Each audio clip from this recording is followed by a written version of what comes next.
the thing about that is when you burn bridges, and I think the Sixers and even the coaching staff kind of, after those games, they kind of said some things that when this day and age, guys get a little perturbed by them. So that situation, I think they're going to have to trade him.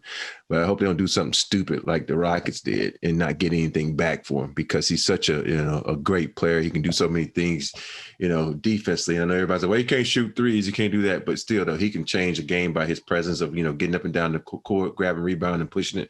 So, hopefully the Sixers get something good for him. Hopefully he'll go somewhere where he can be happy and transform his game and become, that true LeBron-esque type player we thought he would be. Yeah, because they definitely want a king's ransom back for him. And as they should. You talk about a guy that's 24, 25 years old. It seems like he should be older because it seems like he's been in the league for forever. And is 6'10", can guard every position. I understand the shooting woes. I do. I get it. It's glaring. We saw it in the playoffs. But a guy that can officiate an offense, has great court vision. When he's going downhill, it's only two people in this league who scare you, really scare you when they're going downhill. That's LeBron and that's Ben Simmons when they're going full steam ahead. So that's a 24, 25-year-old guy that's not even in his prime yet, really, that's on the market. So you're going to have to give up. You're going to give up a nice little piece of change in order to get somebody like that. Yeah, but is it for me, is it guys like Ben Simmons need to be in the right situation, I think, right? And the only reason I say that is I didn't have a mountain of hype on Ben Simmons I know there was a ton of hype of him coming out of LSU and going into the league. I didn't have this oh my God, Ben Simmons. And while he's a great player and he's been exceptional at times, there hasn't been a ton out of him that I've been like, holy crap. Oh my God, that's a team. Someone's got to go get that guy and nail that guy down. It's always been like you're waiting for the other shoe to drop with him. It's at least to me, it's been that way. So it's like, what situation does it take to get a guy like that to his best? Like, what do you have to put around him to make it work? Because it didn't really do everything it was supposed to do in Philly.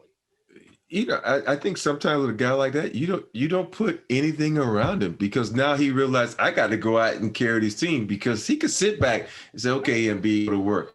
And I look at him and you think about it. It's two people that come to mind, great point guards in this league. When they first got in the league, they was kind of iffy with their shooting. That's Jason Kidd and Magic Johnson. It took them a while before they became these outside shooters, these 3-point shooters like everybody wants him to be. And I think we still have to look at this guy is still learning the game. He's still young. He's an all-star. He only did 1 year of college. And so I know everybody said, well, he's in his prime. He still can learn. He can still do his thing. I think with him, it's just all about confidence and going out and doing it, because, if you look at his shot, there's not anything wrong with his mechanics. It's just, I think the mechanics is all up in his head where he just needs to go out and just play. Sometimes you got to go back to the risky business, say, the main line at the end of the movie, risky business. You just got to say, what the fuck, and go ahead and play the game. Just got to say, what the fuck. Yeah. No, Todd. Yeah. He got to just do it, man. I think sometimes, I know I went through this where you just worry about what other people say. And it holds you back as a player. You got to say, what the fuck, and go out and play. What you going to do? Be mad at me because I took shots and missed shots? Everybody else takes shots and miss shots. Just play your game. Yeah, real talk. But is a guy like Embiid, though, like a crutch for him?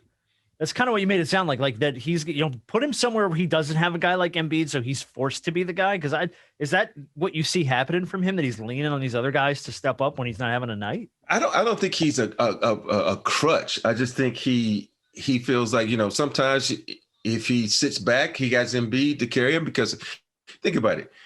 There's a couple of guys in this league that have a dominant presence about him. And Embiid, think about it, on social media, on the court, he just has that dominant presence, and you get him the ball and you get out of the way because he can do so many things. And I look at it, comparing him to Dream, when I was just giving the ball and get out of the way. You start watching, and that hurts you as a player, and it hurts you as a team, where you have to go out and play. When you have guys like Embiid, you can take a shot. Why? Because you miss it, he gonna get the offensive rebound and put it back.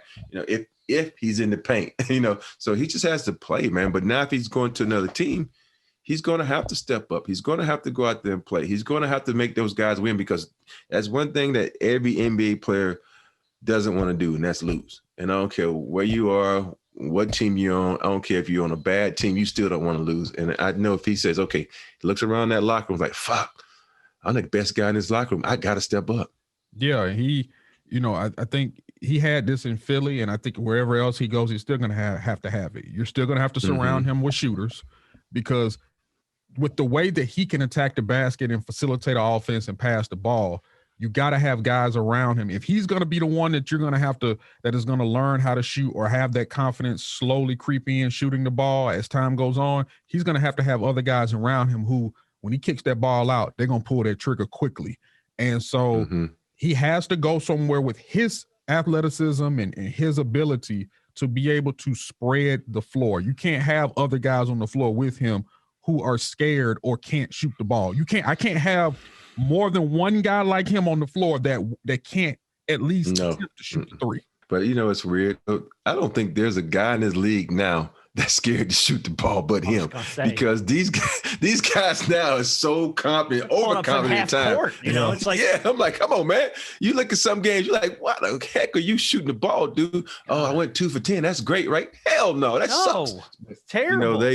This day and age though, if they can make 2 out of 10 threes, they happy. I'm like, that sucks, man. Yeah. If you're in baseball, you be cut. Yeah, 2 for 10 in anything in life is terrible. I don't care what it is. And especially if you're at the club and you hit on 10 girls and 2 of them bring you, say yes. Okay. It's not. That's not. Okay. You're still performing at a high level, right? Perspective. You're not striking out. Small victories. I don't know. And I guarantee you, those 2 look like wooga boogers. Yeah, both of them look like the bottom of my shoe.